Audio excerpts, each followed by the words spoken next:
All right, let's look at section 11.2 on exponential functions. Here's an interesting problem. Suppose I have a piece of paper. Let's assume it's 1/1000th of an inch thick, the thickness of it. It's probably thicker than that, I think it is. And suppose I folded it one time. I did. It's 2 layers thick. Suppose I folded it again the second time I folded it. Now it's 4 layers thick. If I fold it again, now it would be 4 plus 4, 8 layers thick, third fold. What if I could fold it 50 times? How high would the stack of paper be? Let's take a look at that mathematically, okay? Let's make a table. Let's take a look at the number of folds and how many layers thick the stack is. So if you fold it once, it's 2 layers thick. Notice that's 2 to the first power. If you fold it twice, it's 4 layers thick. Notice that's 2 squared.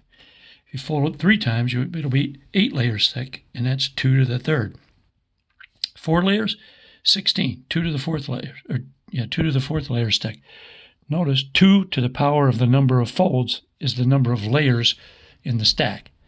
So if I folded it 50 times, it would be 2 to the 50th layers thick. Let's find out how high the stack would be then. This is the number of layers, 2 to the 50th. Multiply it by the thickness of one layer, 0.001 inches. That's the thickness of the piece of paper of one layer. These are how many layers there is. So this is how high it is in inches. Let's convert that to feet by multiplying by 1 foot over 12 inches. Then the inches cancel out, and I'm in feet. Then let's multiply that by 1 mile over 5,280 feet. There's 5,280 feet in a mile. So that's like multiplying by 1. But the feet cancel out, and then I've changed everything to miles. So if I multiply 2 to the 50 times 0.001 and divide that product by the product of 12 and 5,280, I get 17,769,885 miles approximately. So it's kind of an astounding answer there, but obviously you can't fold a piece of paper 50 times, but it's impossible. I think you can fold it more, maybe 10, 11 times or something like that. I forget. You can try it if you want.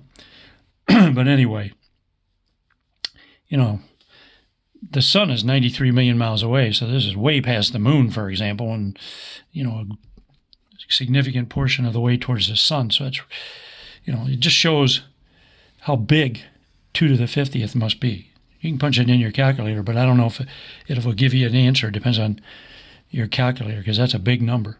And but anyway, this is an example of exponential growth, doubling every fold. 2, 4, 8, 16, 32, 64, 128, 256, 512, 1024, 2000, 48 or whatever it is. But you can see it's growing and growing and growing, and it grows faster and faster. Anyway, that's an example of exponential growth. So what is an exponential function? Well, an exponential function is one that looks like this. F of x equals a to the x. This is where the base, notice where the variable is. It's up in the exponent. Before we've looked at like x squared. That's different than 2 to the x. See, this is a polynomial. This is an exponential function. Notice here the variable is down in the base, the number is up in the exponent. Here the number is down in the base, and the variable is up in the exponent. This is an exponential function. Okay? All right. So what numbers can we choose for a? Well, let's take a look at that. Let me take this piece of paper here. So first of all, what if I tried to choose negative numbers for a? Let's say we had -4, for example. There's the base. And I'm going to raise it to a power up here. That's going to cause problems. Because first of all, for example, if I squared it, I get a positive number, greater than 0. Suppose I put -4 in, and I cubed it. I'm going to get a negative number. If I raise it to an odd power, I get a negative number. What if I raise it to the 1/2 power? It's not even defined. This is not a real number. So I'm going to run into all kind of problems if I choose the base to be negative. What about 0? Well, If I have 0 to a negative number, that really means 1 over 0 squared. That's 1 over 0. That's not defined. So I can't have 0 to any negative number. It's undefined. 0 to the 0th is undefined. We talked about that when we were talking about exponents, but that's also undefined. You can't have that. So what about positive numbers? Yeah, they're okay. If you have 0 to the 1/2, that's 0. 0 to the first power, 0. 0 to the second power, 0. But not very interesting. In fact, if I had a function like y equals 0 to the x, remember, I can only use positive numbers for the x. The x must be greater than 0. There's the domain. But the answer is always 0 then. This is the same thing as 0 for that. It's like y equals 0. And you can only pick x is bigger than 0. So it's like part of the x-axis, not the origin, but to the right. That's part of a horizontal line. We don't want to study it as an exponential function. What about a equals 1? Well, 1 to any power equals 1, whether that's positive, negative, 0, or whatever, or 1/2 or whatever. So if we had y equals 1 to the x, just y equals 1, that's a horizontal line at 0, 1. It goes to that point. It has a lot of other points, 3, 1, etc. But it's a horizontal line. So why would I study it as a complicated exponential function? So we're going to choose the base to be greater than 0 and not equal to 1. What about the domain? Well, let's take this again, okay? Okay, the domain. Let's take a look at that. Now, say we had 3 as the base. Remember, it has to be greater than 0, not equal to 1. Okay, so we pick 3. What if we had negative numbers, like 3 to the negative 2? We know that means 1 over 3 squared. That's 1/9. That's perfectly fine. So we can put negative integers here. How about 3 to the 0th power? That's 1. That's okay. How about 3 to a positive power, like 3 cubed? That's 27. That's okay.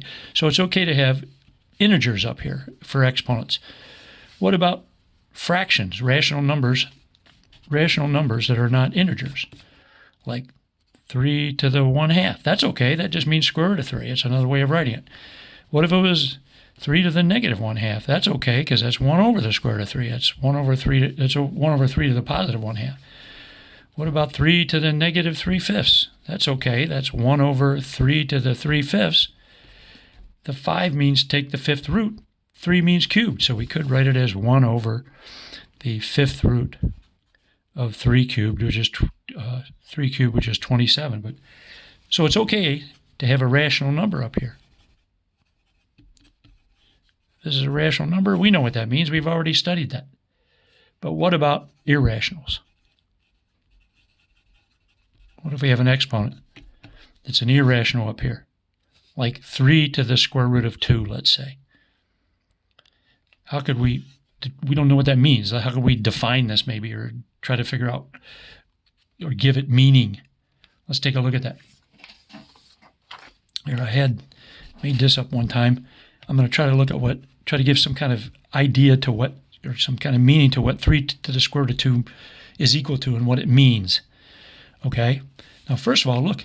3 to the negative 2 is 1/9. 3 to the negative 1 is 1/3. 3 to the 0th is 1. 3 to the first is 3. 3 squared is 9. Notice as the exponent gets bigger, the value of 3 to that power gets larger. So as the exponent increases, so does the whole value of this. So the bigger the exponent, the bigger the power of 3, the bigger the answer to that when we compute it. Okay, so we're trying to give some meaning to 3 to the square root of 2. Well, square root of 2, if I punch it into my calculator, you know that's an irrational number. In decimal form, it's non-terminating, non-repeating. The decimal part goes on forever. Never terminates, never repeats. Here it is rounded to 9 decimal places. Now, because square root of 2 is approximately this, it's certainly, square root of 2 is bigger than 1.4, because it's about 1.41, for example. It's also less than 1.5. You can tell that from looking at what the approximation is to 9 decimal places. So it's trapped between these two. I could even trap it between, notice those two, 1.4 and 1.5 are 1/10 apart. So square root of 2 is between 1.4 and 1.5, which are 1/10 apart, pretty close together. But I could also trap square root of 2 between 1.41 and 1.42. Put a 2 there. Clearly square root of 2 is between those two, and those are 100th apart. I could trap square root of 2 between 1.414 and 1.415. These are 1,000th apart. I could keep doing that. If I had this to a lot more decimal places, I could keep closing in on square root of 2. It's between these two rational numbers. Now I can do the same thing with 3 to the power of square root of 2, with an exponent of square root of 2. Since square root of 2 is between 1.4 and 1.5, 3 to the square root of 2 would be between 3 to the 1.4 and 3 to the 1.5. Okay? And these two are pretty close together. And I can even close in on it more, since square root of 2 is between 1.41 and 1.42, 3 to the 1.41 is less than 3 to the square root of 2, which is less than 3 to the 1.42. 3 to the 1.41 and 3 to the 1.42 are pretty close together because the exponents are 1/100th apart. So 3 to the square root of 2 would be between those two. We're going to trap it between those two. Then, since square root of 2 is between 1.414 and 1.415, 3 to the square root of 2 would be between 3 to the 1.414 and 3 to the 1.415, those exponents. And these are really close together, these two. So I'm closing in on 3 to the square root of 2 from each side. Graphically, it might look something like this. Let's see. Here's a number line. Okay. And let's say 3 to the 1.4 is here, and 3 to the 1.5 is here. And we could approximate those on a calculator, in fact. So let me show you how to use your calculator to raise some number to a power. Now, I know you don't have I don't know if you have a graphing calculator or not, but they work similarly. This is what I have here. So I want to raise 3 to the 1.4, let's say, just to get an approximation. So I turn my calculator on. I punch in a 3. I know this is pretty kind of not very clear, I guess, but here's a caret. It looks like this. Caret. That's to the power of. So 3 to the power of 1.4, enter, about 4.7. So that's approximately 4. Let's even write it to a couple of decimals, 6.5, let's say, or 6.6, 4.66, okay? And 3 to the 1.5, 3 caret 1.5, enter, is about 5.19 or 5.20, let's say, rounding it off. So notice I've trapped it between two numbers that are pretty close together. Now I'm not going to punch these into the calculator, but 3 to the 1.41, since 1.41 is bigger than 1.4, so 3 to the 3 with an exponent of 1.41 would be to the right on the number line. If the numbers are bigger to the right, which they are, that with that exponent would be a bigger number than this one. So it's bigger than 4.66. And 3, let's say it's here, 3 to the 1.42 would be less than 3 to the 1.5. And square root of 2 is trapped between these two on the outside, which are pretty close together.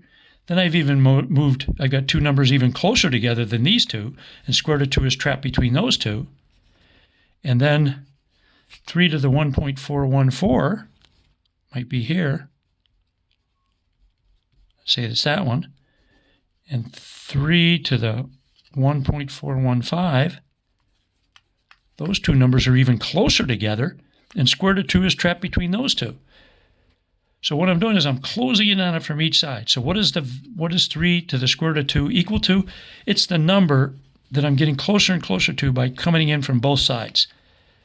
I know maybe that's not the best explanation you like, but it's something kind of like a limit. What's limit? That's what we call it, sort of. But I mean, what we call it in math. But we're closing in on it from each side, and we can trap it between two numbers that we can make as close together as we want just by expanding the square root of 2 and doing the stuff I showed you. But anyway, it's in there. So it's okay. It's perfectly valid to have a base like this, for 3, for example, but our bases are going to be bigger than 0, not equal to 1, and to put an irrational number up here. Perfectly okay. And they'd end up with, exactly where we'd expect them on a number line. So it's okay to have that. Okay, so the domain of this function is all real numbers. What about the range? Well, it's harder to understand, but let's graph one of these to take a look at it. Let's graph a real simple one. Here's g of x equals 2 to the x. Notice I picked a base of 2, which is greater than 1. See, the base has to be greater than 0, the a, not equal to 1. I picked 2. So I made a little table. I substituted some numbers in that I could calculate without a calculator. I could just figure it out. So if the exponent is negative 3, that would be 2 to the negative 3. You put a negative 3 right here. See, g to the negative 3, you plug in negative 3 where the x is 2 to the negative 3, which is 1 over 2 cubed, which is 1/8. But that's 1/8. Okay? 2 to the negative 2 then, or substitute a negative 2, and you get 2 to the negative 2. That's 1 over 2 squared, 1/4. Put a negative 1 in, that's 2 to the negative 1, 1/2. 0, 2 to the 0th is 1. Anything to the 0th power except 0 itself is equal to 1. So that's 1. Put a 1 in, you get 2 to the first power, 2. 2 in, 2 squared, 4. 3 in, plugged in, gives you 2 cubed, 8. Here are the ordered pairs. Negative 3, 1/8, negative 2, 1/4, negative 1, 1/2, 0, 1, 1, 2, 2, 4, 3, 8. I graphed those. Here's negative 3, 1/8. I didn't graph negative 2, 1/4. But negative 1, 1/2 is here, 0, 1's here, 1, 2, 2, 4. Now, if I kept finding points, and I could raise 2 to any power I want just by doing this stuff on a calculator like I showed you, and I could get approximations. But if I kept doing that, I'd get points like this. If I could find if it was possible to plug in every real number, which it isn't, and get all the points, I'd get a nice smooth curve like this. That's the graph of g of x equals 2 to the x. It looks like this. Let's note some properties this graph, this function has. It's an infinite collection of ordered pairs. That's what this is. This is really an infinite collection of ordered pairs. That's what this is, and the graph is a picture of all those ordered pairs. Now remember, I graphed an infinite number of points, not just 1, 2, 3, 4, 5 of them. I labeled 5 of them, but all these points are graphed. Notice it has a y-intercept, 0, 1. It's continuous. Now, I don't know if you know what that means, but here's kind of just a common sense notion of what continuity means.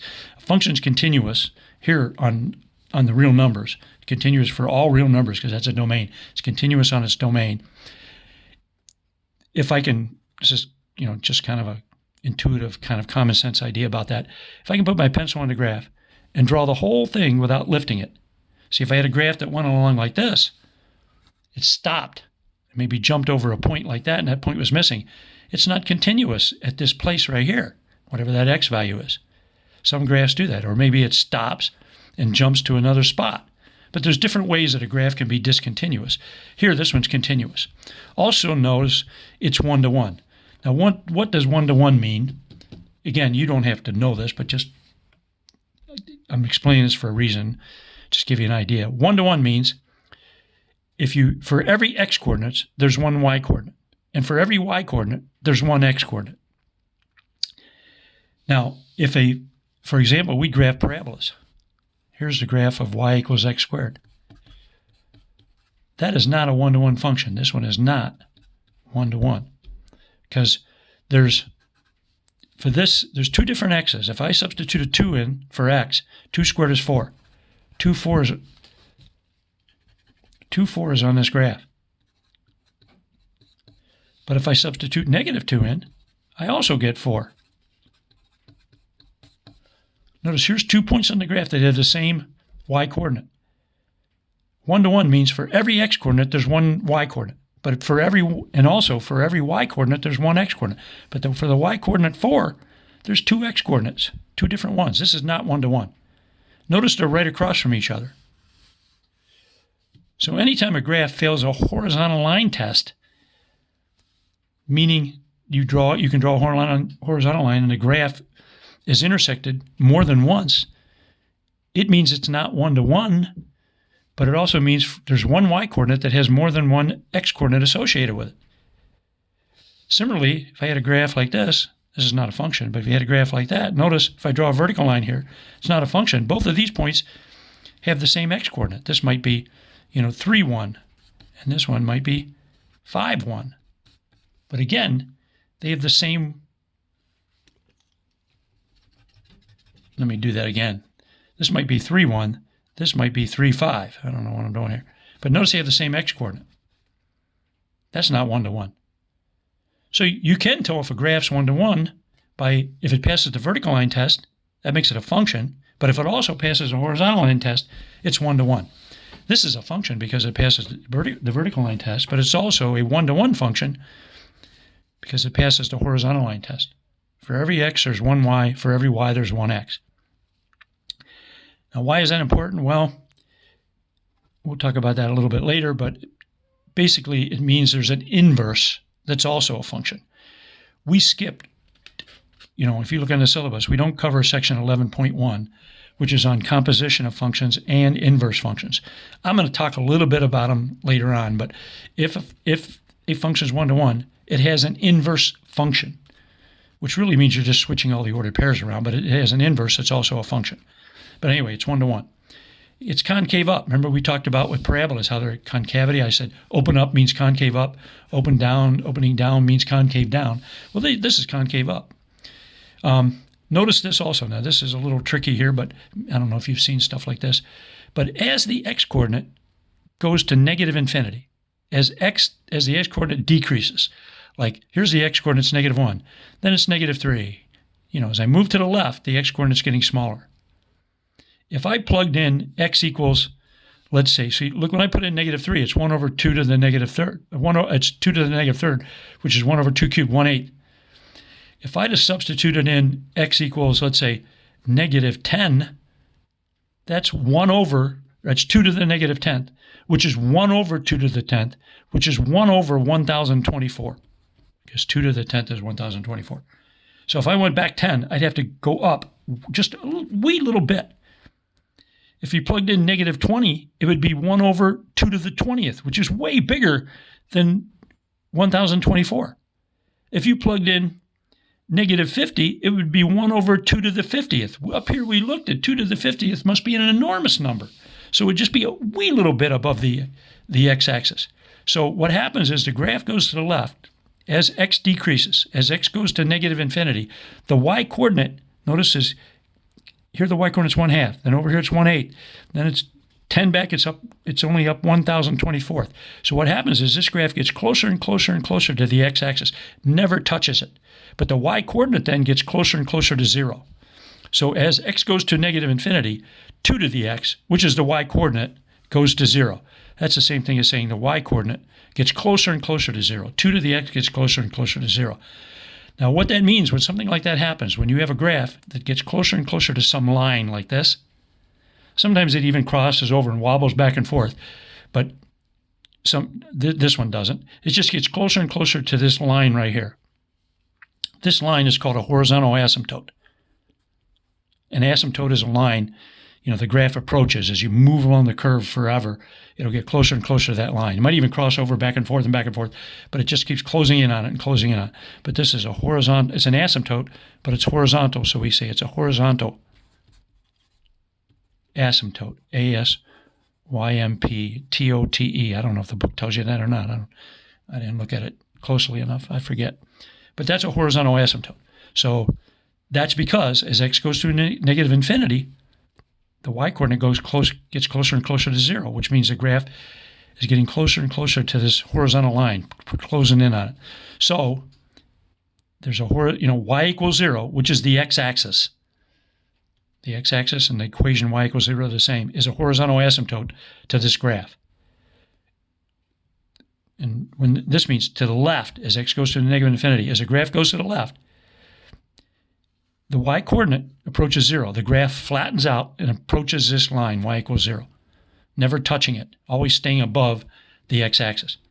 As x goes to infinity, that means as x gets bigger, like 1, 2, 3, etc. As you go to the right on the graph, because that makes the x-coordinate bigger, 2 to the x, the y-coordinate, this is the same thing as saying y goes to infinity, but 2 to the x, the y-coordinate goes to infinity. That means it increases without bound. As you move to the right, the graph goes up forever. And it goes up really, really fast. It's always moving to the right, but it's always going up, and it goes up faster and faster and faster. Okay. Look at the range then. The range on this one, look, here's 0, 1. The graph goes up from there. So certainly we have 1 and everything bigger in the range. To the left, the graph's going down and getting closer and closer. The y-coordinate is decreasing, and the y-coordinate is getting closer and closer to 0. Never is equal to 0. It never touches this line, but it gets closer and closer forever. So you can have a y-coordinate of 1 millionth or 1 billionth or 1 trillionth or as small as you want, long as it's as close to 0 as you want, as long as it's positive. So the range is from 0 to infinity. 0 to infinity. Okay? All right. Also notice, let me do one more thing here. So here, this is the graph of, I said g of x, but we could also say y equals 2 to the x. So y equals 2 to the x looks like this. With this being 0, 1 right here. That's y equals 2 to the x. Let me just put 2 to the x right here. Now I leave it to you to graph y equals 3 to the x. Graph that. But if you put 0 in here, you also get 1. But if you plug 1 in here, you get 3. See, when you plug 1 in this one, you got 2. See, 1, 2. But when you plug 1 in this one, you get 3. So it would be above this graph. When you plug 2 into this one, you get 4. 2 to the x graph. But this one, you get plug a 2 in, you get 9. So notice over here, it's going up faster. This is the graph of 3 to the x. If you plugged in -1, you get 1/3. Plug in -1 here, you get 1/2. 1/3 is below 1/2, so it drops below this graph. So 3 to the x has the same kind of shape, but it goes up faster than 2 to the x graph once you get past the 0, 1. And over here, it approaches the x-axis even faster. It drops below the 2 to the x graph. Kind of get the idea? See, 10 to the x would go up really fast then, like this. It would approach the x-axis really fast. It would drop below all those graphs there. If you had 1.1 to the x, that's close. That's just a little bit bigger than 1. Then when you plug in 1, you get 1.1. You plug in 2, you have to square that, you get 1.21. So this one goes up really, really slowly. And over on this side, it's above all those graphs. So notice, if the base is bigger than 1, it has the same kind of shape. Same kind of shape. It just varies. The closer it is to 1, kind of the flatter it is over here, and like that. But as base gets really big, it goes up really fast here and approaches the x-axis really fast. But they look like that, all of them. So if a is greater than 0, they have a shape like this. What if a, so remember, it can't be 1. What if it's between 0 and 1? Let's pick 1/3. Here's 1/3 of the x. So I'm going to do this quickly, hopefully. 1/3 of the x. 1/3 is 3 to the -1. So I could multiply, and that's 3 to the -1 to the x then. I could multiply these together and get 3 to the -x. So you can look at it like this or this. I made a table. If you put -2 in, I did one of them. K to the -2 is 1/3 to the -2. Remember that negative exponent flips this over. It's a reciprocal. So it's 3 squared 9. Or if you put it in here, you can see 3 to the -2 would be 3 squared 9. I leave it to you to determine, but if you put a -1 in here, 1/3 to the -1 would be, flip it over, 3. Anything to the 0th power is 1. Plug in 1, you get 1/3. Just plug a 1 in there, square it, you get 1/9. I think you can see those. So here are ordered pairs. I graphed them. 0, 1 again. -1, 1/3. -2, I'd have to go up to 9, so it might be up here somewhere. -2, 9. But the graph goes up on this side. 1, 1/3. 1 to the right, 1/3 down. 2, 1/9, etc. So it has a shape like this. Okay? Look at some of the properties this graph has. Once again, it has an intercept of 0, 1. It's continuous, because I can draw the whole thing without lifting my pencil. It's 1 to 1. It passes the horizontal and the vertical line test. Vertical line test makes it a function. If it also passes a horizontal line test, it's 1 to 1. It's also concave up. As x goes to infinity, that means as you go to the right on the graph, the x-coordinate is getting bigger. Notice the y-coordinate again. The 1/3 of the x, or the y-coordinate, is approaching the x-axis. It gets closer and closer to 0 again. That makes this x-axis a horizontal asymptote again. So y equals 0, the x-axis, is also a horizontal asymptote, that line right there. As x goes to negative infinity, in other words, to the left, as x gets smaller, decreases without bound. As x goes to negative infinity, to the left, the graph goes up. So as x gets smaller and smaller and smaller, decreases, goes to negative infinity, the y-coordinate, y, goes to infinity. So to the left, x goes to negative infinity. The y-coordinate increases. To the left, the graph goes up. And again, you can see the range is from 0 to infinity. So let's take a look. So we said if the base, if this thing is bigger than 1, it has a shape like these. Like that, like this one. Here's one where the base is between 0 and 1. It looks like this. 0, 1. This is 1/3 to the x, or 3 to the negative x. Where would 1/2 to the x be? Well, 1/2 to the x, and when you put -1 in here, you get 3. 1/2, if you did like 1/2, let me do it on here. Here's -1 and 3. But if you had 1/2 to the x, and you plugged in -1, you get a 2. So it'd be here. And then if you substituted in a positive 1, you get 1/2, which is bigger than 1/3. So 1/2 to the x has the same kind of shape, but it's above the graph on the right side. It still approaches the x-axis. It goes down here, but it's above that 1/3 to the x here, and then it drops below it over here. If you had like 1/10 to the x, if you put in -1, you get 10, so it'll go up really fast on this side, 1/10 to the x. And on this side, it'll drop below, because you've put a -1 in there, or a 1 in there, you get 1/10. It'll drop below here. But they all have a shape like this. So if the base, if a is greater than 1, then the shape has this kind of shape. If a is between 0 and 1, then y equals a to the x has this kind of shape. But those are the two shapes, okay?